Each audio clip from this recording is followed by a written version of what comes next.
সব সম্পর্ক রক্তের হয় না, কিছু সম্পর্ক তৈরি হয় ভালোবাসায়। ননদ বৌদির হাসি, আড্ডা আর পিপিদের ভালোবাসার মুহূর্তগুলো সারা জীবন মনে থাকবে। কিন্তু সময় হলে আবার সবাইকে ছেড়ে ফিরে আসতেই হয়। তাই এই সুন্দর স্মৃতিগুলো সবার সঙ্গে ভাগ করে নিলাম। প্রত্যেকবার আমি যখন বাড়ি আসি তখনই কিন্তু ওরা ওদের সমস্ত কাজ, পড়াশোনা সব কিছু ফেলে রেখে দৌড়াতে দৌড়াতে চলে আসে আমার সাথে দেখা করতে। আর তারপর 3-4 দিন আমরা কিন্তু অনেকটা আনন্দ মজা করে একসাথে কাটাই। সময় তো হাতে খুব একটা বেশি থাকে না।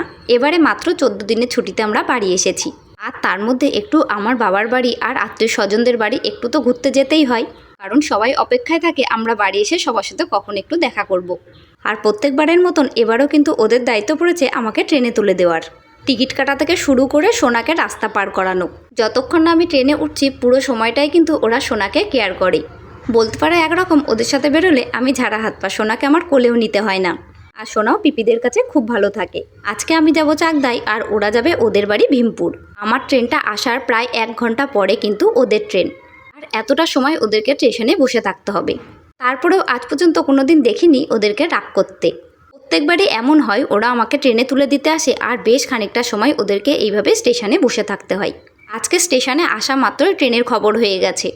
তো আমরা ভেবেছিলাম লেডিসে উঠব, সেই কারণেই কিন্তু আমরা তাড়াহুড়ো করে যাচ্ছিলাম।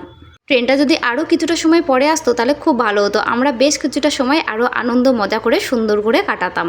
এই সময়টা আমরা যতই হাসি না কেন আমাদের প্রত্যেকের মনেই কিন্তু অনেকটা কষ্ট লুকিয়ে থাকে। আর দেখো ওই পারে দাঁড়িয়ে দাঁড়িয়ে 2 পিপিতে কান্না করেই যাচ্ছে। প্রত্যেকবারই আমি যখন ওদেরকে ছেড়ে আসি আর এইভাবে ওরা ট্রেনে তুলে দিতে আসে, ওরা কিন্তু এইভাবেই কান্না করতে থাকে। আর তখন এই মুহূর্তটা ভীষণই খারাপ লাগে। আর আমার সোনার মুখটা দেখেও বুঝতে পারছো আমার সোনারও কিন্তু মনটা একদমই ভালো নেই। হয়তো হাউমাউ করে কাঁদছে না, কিন্তু ঠোঁটটাকে দেখেছো কেমন করছে কষ্টে। যতক্ষণ দেখা যাচ্ছে পিপিদেরকে ততক্ষণ কিন্তু টাটা দিয়েই যাচ্ছে আমার সোনা।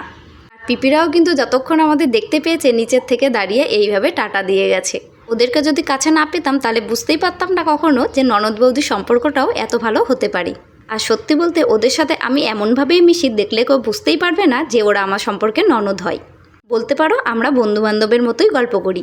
আর আমাদের সম্পর্কটা বন্ধুবান্ধবের মতোই। আমাদের সম্পর্কটা যেন এইভাবেই মিষ্টি মধু সবসময় থাকে। প্রায় 5 দিন ধরে ওদের পড়াশোনা বন্ধ, যেহেতু ওরা আমাদের বাড়িতে এসেছিল। তাই আজকে আর জোর করে আমাদের বাড়ি মানে চাকদায় নিয়ে গেলাম না। 2 দিন পরে আমাদের বাড়ির ওখানে জগন্নাথ মন্দির আছে, আর সেই মন্দিরেই কিন্তু অনুষ্ঠান আছে, স্নান যাত্রা। আর সেই অনুষ্ঠানে আমি কিন্তু সোনার পিপিদের বলেছি আসতে। ওরা যদি সময় পায় তাহলে আবার সেই দিন আসবে। আবার সেই দিন আমাদের সঙ্গে কিন্তু দেখা হবে। আর মাত্র হাতে 3টে দিন আছে, তারপরেই কিন্তু আমাদের আবার ফিরে যেতে হবে তামিলনাড়ু। ট্রেন দেখো রানাঘাট ছেড়ে প্রায় পায়রাডাঙ্গা ঢুকে গেছে, তারপরেও কিন্তু আমার সোনার মনটা ভালো হয়নি। এখনও ফুপিয়ে ফুপিয়ে কান্না করে যাচ্ছে পিপিদের জন্য। আর এই সময়টা এমনই যে কি বলে সান্ত্বনা দেবো সেটাই আমি খুঁজে পাচ্ছিলাম না। তাও চেষ্টা করছিলাম ওর সাথে নানান ধরনের গল্পগুজবের মাধ্যমে ওকে একটু ভালো রাখার।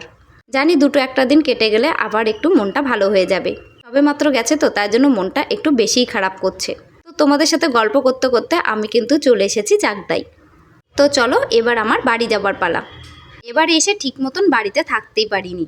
আর বাড়ির থেকে আসার সময়ও কিন্তু সোনার মনটা ভীষণ খারাপ হয় আর এইভাবেই কান্নাকাটি করতে থাকে।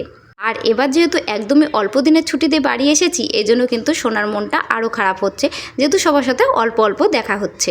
কোথাও খুব একটা বেশি এবার থাকতে পারিনি। তো আজকের ভিডিওটা এখানেই শেষ করছি। কেমন লাগলো তোমাদের আজকের এই ভিডিও অবশ্যই কমেন্ট করে জানিও। ভালো লাগলে লাইক করে দিও।